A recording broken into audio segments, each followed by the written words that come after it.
মই একচুৱেলি ভাষণ দিবলৈ অহা নাই, মই কথা শুনিবই আহিছিলোঁ। কিন্তু আহোঁতে অলপ পলম হ'ল। যি কি নহওক, আজি আমাৰ ইয়াত লাম্বা পথাৰত আমাৰ গোপাল ভাই নিজে ববীয়াকৈ যে আমাৰ ইয়াত কীৰ্তন আয়োজিত কৰা মোক নিমন্ত্ৰণ কৰাৰ বাবে পোনপ্ৰথমে মই নিজৰ ভাতৃ মোৰ নিজৰ দাদাৰ কাৰণে মই পোনপ্ৰথমে ধন্যবাদ জ্ঞাপন কৰিছোঁ। আৰু লগতে সনাতন ধৰ্ম আমাৰ মাজত সদায় জীয়াই ৰখাৰ স্বাৰ্থে আমি ইয়াত আমৰেং কনষ্টিটুৱেঞ্চি আমাৰ হাবাইপুৰ পাঠ আমি ইয়াত দেখা পাইছোঁ।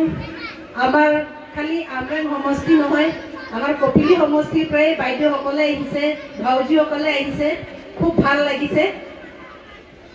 আমি সনাতন ধৰ্ম আমালোকৰ কাৰণে যেতিয়া পৃথিৱীৰ সৃষ্টি হৈছে তেতিয়াৰ পৰা আমালোকৰ কাৰণে, যেতিয়া মানুহে আজিৰ পৰা আমালোকৰ কাৰণে নিজৰ যিটো ধৰ্ম আমালোকৰখিনি যিখিনি ভগৱানৰ যিখিনি কৃপাত আমাৰ পৃথিৱীৰ সকলো আমি ভিন ভিন প্ৰান্তত থকা তথা আমি সনাতন ধৰ্ম যিসকলে আমি নিষ্ঠাৰে আমি মানো, আমি এনেকুৱা ব্যক্তিক মানে ভগৱান শ্ৰীকৃষ্ণ আমালোকৰ কাৰণে সদায় আশীৰ্বাদ দিয়ে।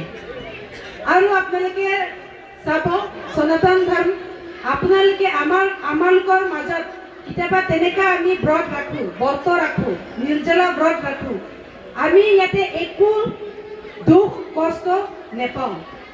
আৰু আমাৰ গাটো যেতিয়া আমি অন্তৰেদি যেতিয়া আমি এই ব্ৰতটো মানো, তেতিয়াহ'লে আমি একো নাখাই নবৈ থাকিলেও ভগৱানে আমালোকৰ কাৰণে একদম শক্তি দি দিয়ে, হয়নে নহয়? কিন্তু এটা কথা, আমালোকে যদি ঘৰৰ মানুহৰ লগত বা কিবা মনৰ দুখ হয় যদি বা ঘৰত কিবা হাই কাজিয়া হয় যদি নাখাই নবৈ থাককচোন, এইটো বহুত কষ্ট পায় আৰু হস্পিটাললৈ যাব লগা হয়, হয়নে নহয়?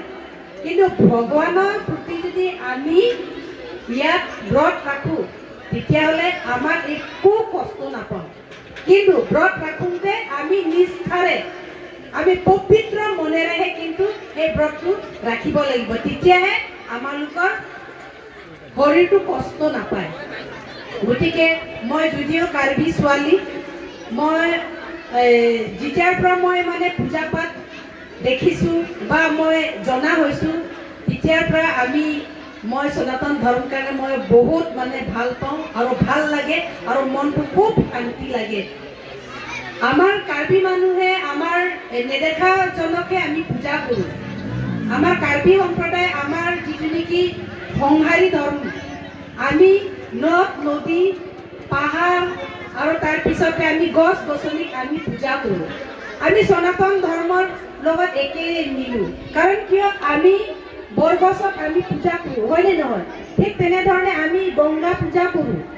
আমি যেনেধৰণে আমি যিকোনো কাম শুভ কাম আৰম্ভ কৰিব যাওঁতে আমি গণেশ পূজা কৰোঁ, ঠিক তেনেধৰণে আমাৰ কাৰ্বি সম্প্ৰদায় আমাৰ সংহাৰী ধৰ্ম আমি তেনেকৈ আমি পূজা পাঠ কৰোঁ।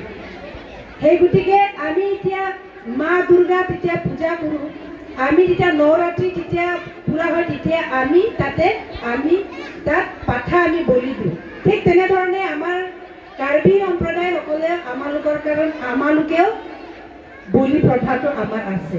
সেই গতিকে আমি যদিও কাৰ্বি সংহাৰী, কিন্তু সনাতন ধৰ্মৰ লগত ক'ৰবাত নহ'লে ক'ৰবাত কিন্তু মিলে। গতিকে মই সংহাৰী ধৰ্মৰ কাৰণেও মই যিহেতু নেকি আমাৰ পুৰুষৰ পৰা মানি অহা মই দেৱী দেৱতাকো মই মানো আৰু সনাতন ধৰ্ম দেৱী দেৱতাকো মানো। আৰু ক'ব গ'লে আমাৰ ভগৱান এটাহে, এজনে ভগৱান, হয়নে নহয়? এজনহে।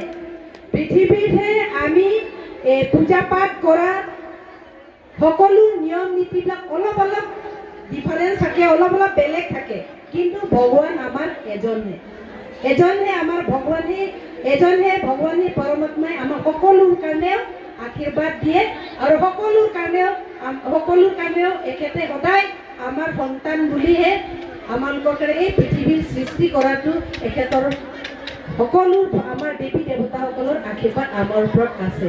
গতিকে মই ইমান দীঘলীয়াকৈ ক'ব বিচৰা নাই। ময়ো মানে যোৱাকালি অহা কথা আছিলে, কিন্তু অলপ মানে দাদাই খবৰ দিওঁতে অলপ দেৰি হ'ল।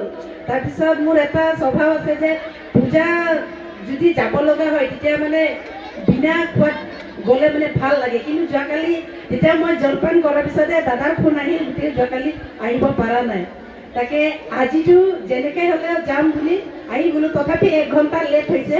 মোক 1টা বজাতহে মাতিব দিছিলে দাদাই, কিন্তু মোক কাৰণে আকৌ কিছুমানে ক'লে 2 বজাত আহিব লাগে। সেইটো মই 2টা বজাত আহি গ'লোঁ।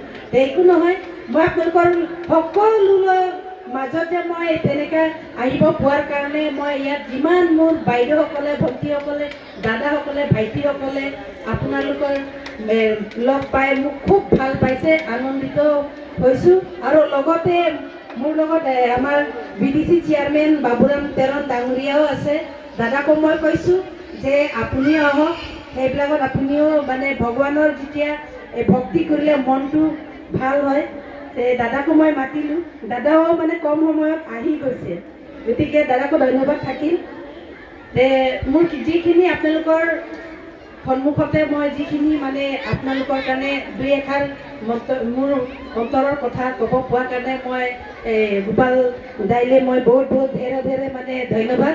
আৰু ইয়াত চবলৈ কাৰণে মোৰ ফালৰ পৰা ধেৰ ধন্যবাদ দিখিনি মোৰ বক্তব্য মই ইয়াতে বিৰাম দিছোঁ। জয় শ্ৰী ৰাধে। শ্ৰী ৰাধে।